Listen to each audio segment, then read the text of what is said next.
Ampuliriza omulungi, nkwaniriza mu katabo kaffe Zinunula Omunaku. Katono nnyo okujjukiza we twakoma mu ssula yaffe yeyita. Munnange nno nga nfunye omukisa okusinkana ku mirembe. Twawayaamu ebitinga byebibyo era ne tugezaako okumanyagana era ne tufuna n'okulabagana mu nnaku ezaddirira. Omukwano gwaffe gwajja gukulirira mpola mpola era nasobolanga okulaba mirembe enfunda ezaawerako waakiri emirundi ng'ebiri oba esatu mu buli ddaaza. Nkwaniriza mu ssula yaffe ey'e15 mbulira mu kibira. Ekyeya bwe kyabanga kiri kumpi okwewerekera, abakazi n'abawala nga babeera mu keeterekerero ka kutyaba nku nga beetegekera ebiro by'enkuba. Emituba gyonna mu nsuku nga bagijjuza ensekese z'enku. Lwali lumu ng'ekyeya kino mwe nasookera okusemberera mirembe kiri kumpi okuggwako.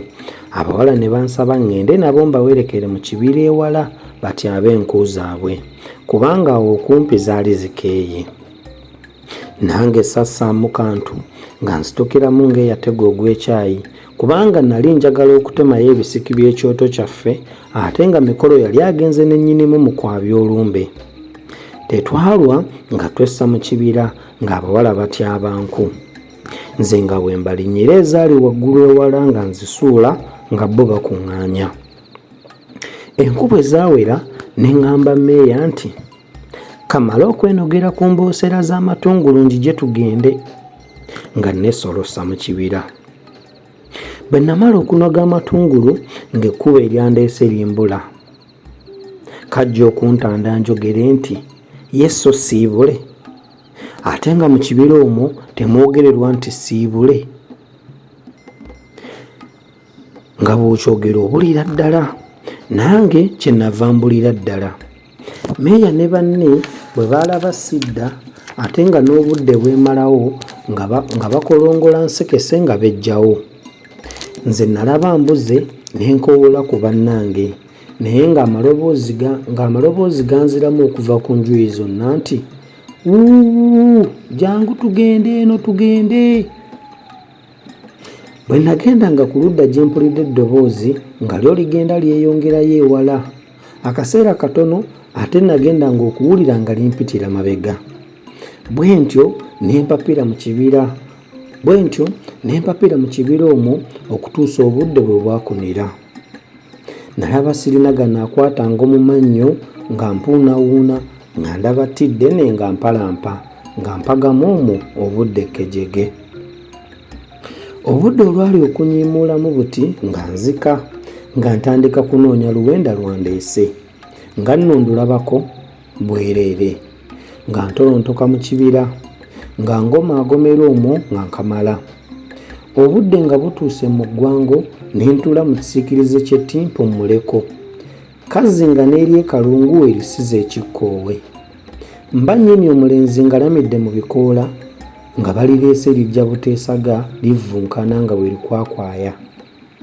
Bwe lyansemberera nga nange olwo ntudde ne likangalamu mpozi linneetegereze.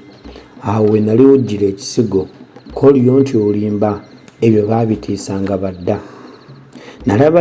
Nalaba lijjira ddala konze wano wafiira muloge nga nsituka. Kolyo wanno omala kunnyoomoola n'odduka nga linsimbako. Bwe ntunula emabega nga lijja liraaka wamma ggwe n'enduma. Nsisinkanye ekibinja ky'ebisolo nabyo bwe byekanga ne biduma emiwabo oba byali mu kuteesa oba mu tulo saamanya. Mba ngoberera oluwenda ekisolo ekimu mwe kiraze ne bazza nga kiriko n'obumansuka. Okugenda okwekanga nga kyantomedde dda kiwuunyeemu amavuumira kiyose. Nze ndaze gye kivudde. Ngenda okulaba ng'ebigo ebito bibiri birigita wansi w'omuti ne nnyina waabyo era n'ensajja weeri. Nange bwe nalaba sijja kufuna geerijja nango ziriko zadde lyazo nga nsala ga kuziwakyanya. Nasooka kutambula kisezi nga ntya nti bwe njikuba enkoona ng'embuukira. Nayise emiti nga giigyo ne nkyuka ne nfuumuuka emisinde gye wali olabye singa nange nakisanga mu luwenda luno nze nandikitomedde.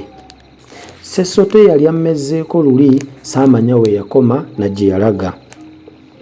Obudde bwe bwawungeera ne mpalampa omuti ne ndeekaana nga ndowooza nti mpozzi waakubaawo omuntu n'awulira nga mpowogana n'ajja nnyamba.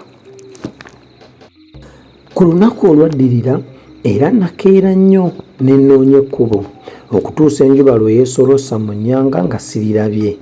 Ne nninnya mu miti ne mpowogana nga biwuugulu bye mpulira bimpugulira wano, ate ebinyira nga binkontolera muli nga bye binnyanukula byokka binsekerera, mpozzi olw'okubeera mu kibira ne mpowogana ng'aboolulyo lwange bali mu nju zaabwe beebase. Ku lunaku olwokuna bwe mpulira abammanja mu lubuto nga tebandi bulungi, ne mpalampa enkoma mawanga n'amalemu nogeka ebibala nsasula abandi mu lubuto. Mba nkunukkiriza nti ekibala ekyali ku katabi akatono ku busanso, akatabi ne kawogoka ne tujja nga tubulonda.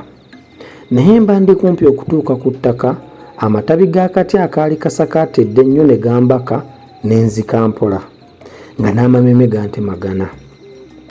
Bwe nakka wansi w'amatabi g'akati akankwata ne ndabawo ogunnyo ogunene nga gulimu n'amazzi n'agakonda amasongole. Ndowooza gwali gusimiddwa kutega mbogo mu mirembe gy'edda. Naye siba kulaalira ku butabi singa bino sibyogera. Ku lunaku olwokutaano mu kiseera awo ng'akasana bwe kawoomera aboosi, ne nva mu muti mwe nasula ne nzika mpola. Ng'olwo nno n'ey'okuviivi tekyasaka era nga sikyayinza na kuleekaanako, anti ng'obulago bunzidadde era nga n'amaaso gandika ekifu. Ku olwo natambulako katono, ndowooza kubanga ebyaliwo sikyabijjukira bulungi, ne ndaba mu luwonkowonko olwali mu tti eddene ne nsula omwo, anti nga n'okulinnya sikyasobola. Ennyingo zonna zitadde n'enkalamata ejjula okunsuula nnanzi. Ku lunaku olw'omukaaga nagenda okutegeera nga bukedde, ng'enjuba eri waggulu ddala, ne ngogonoka wansi ne ŋŋenda nga njavula nnoonye ku tuzzi. Kyukampoloze n'ankwagula, bwakedde mpulira n'amatovu ne binfumita, kamyu n'anjokya, kasalamamba n'agenda nga ntyemuula nga nze ŋŋenda njavula. Olwo nno ng'ezaali embugo zifuuse miguwa, leero ddala nga nfuuse musajja tabanjika. Ekiseera nga kiyiseewo ne ntandika okutambula obusota, ko okubanga simanyidde ddala gye ŋŋenda, naye mu ttuntu wakati ne nziguka ku mwala gw'omugga.